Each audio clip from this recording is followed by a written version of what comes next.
In the corner to my left, from the dark streets of Doncaster, weighing 185 pounds, he is the lone fighter, Mathias Havana! What's the game about? I don't know. Who's the long one? Who's that one? And in the corner to my right, from Bexhill-on-Sea, Orange Shoes.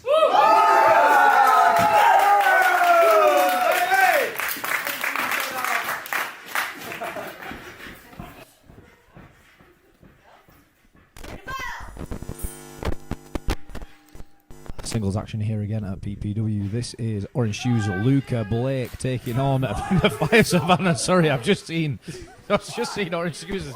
Good lord. Orange Shoes obviously doesn't know how to put sun cream on. Orange Shoes, red arms. Orange Shoes, red arms. Damn. He's here taking on Mathias Havana, the lone fighter here. Just nobody wants to be his friend. Well, he was a student of yours.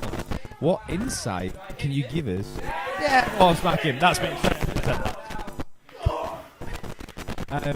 Mr. Ricky, what insight can you give us to Mathias Havana here? I don't think being expelled is good enough for Mathias Havana. He's practically a feral child, unteachable, and that's why I had to get rid of him as my student. Well, that is why you brought him in, because you thought you could tame. You thought you could tame the beast of Mathias Havana.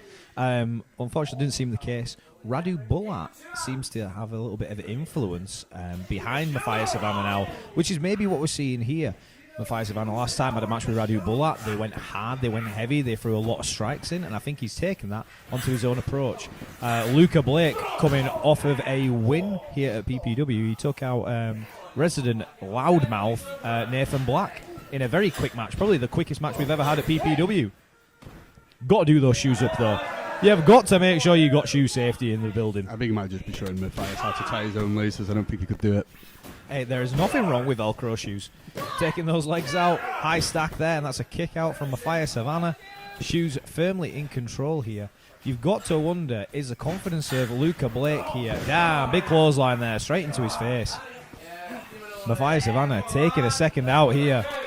But yeah, going back to your point earlier on, Mr. Slate, you're right. I brought in Mathias to be that violent, that aggressive person in a match to help us, but he just did not listen. He could not listen, and I think that's what he sees in Radu. Radu is violent as well. Big hit there from Mathias. And you got to wonder, have Mathias Havana and Radu Bulat been watching tapes? Have they been studying together? Have they been looking at how they can hurt people? We're on the outside here. Is he going to learn from Radu Bulat and use that trusty Russian leg sweep on the apron? I don't know if he will do. I think it's just what he responds to. He responds to violence. Yeah, very true. And I don't think that Luca Blake does respond to violence. Luca Blake just wants to be in the spotlight. He wants to be a rock star. Or at least wanted to be a rock star, and then the world of professional wrestling sort of caught his eye, and now we see him here together. Like the sun caught his arms. Like the sun did catch his arms. We're in the middle of summer here in England, and Shoes has not been using sun cream. We're hooking in here for a big suplex. Big takeover there. Both of these guys started with us here at PPW. We are their training home, so to speak. So it's interesting to see how these two styles have developed separately. Again, this is where you're looking at the where like Mathias could have really benefited from a teacher like myself. He did a big suplex, man. He didn't go for the pin. Slowly got up and tried to take it to a corner to inflict more pain. Very true. And now we're seeing some classic Luca Blake here when he gets rolling, when he finds his position. Oh, I think he just managed to miss that. Fires in, hooks in with the Uranagi. Big slam there.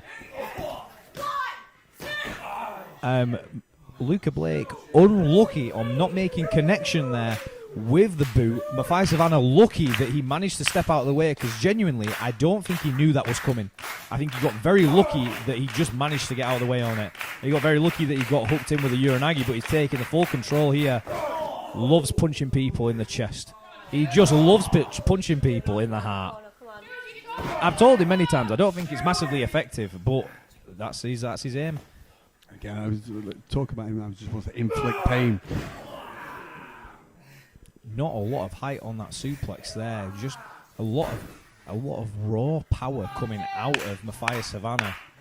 What's the point? Do you think he wants to win, or do you just think he wants to hurt someone? Well, that is the case. Often I will say, Mathias, we need to be making sure that we're going for pins, and he just stands off. I do think you're right. He likes inflicting that pain. He likes that hardcore style of wrestling. And now we're in deep waters for Luca Blake. Drive-by kick there from Mathias Havana.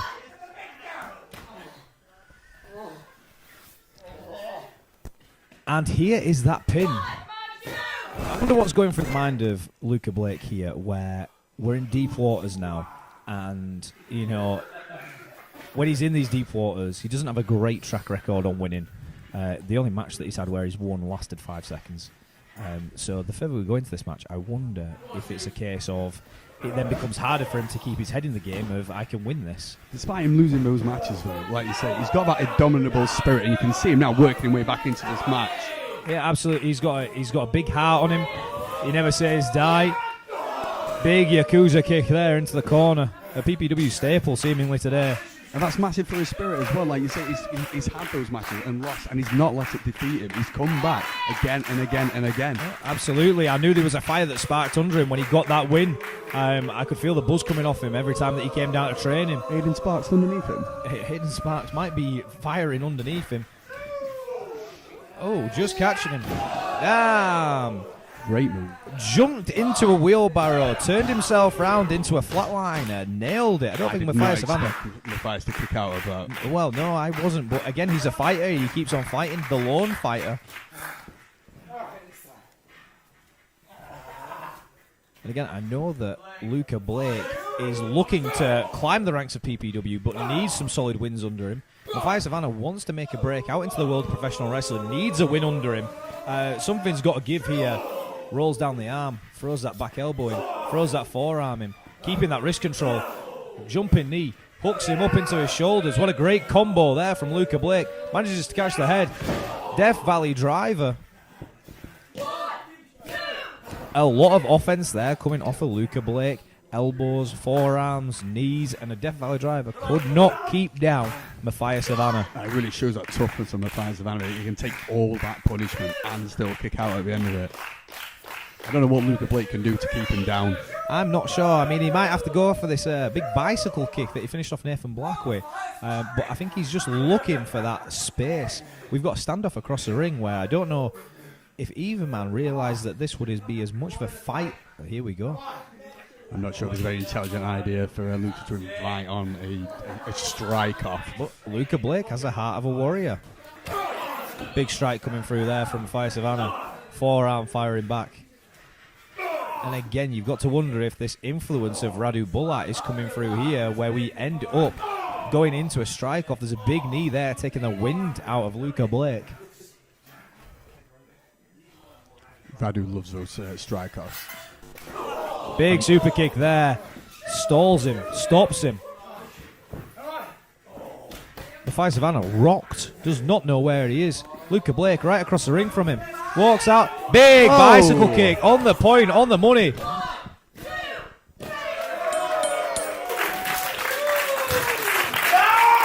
Here is your winner, Orange Shoes.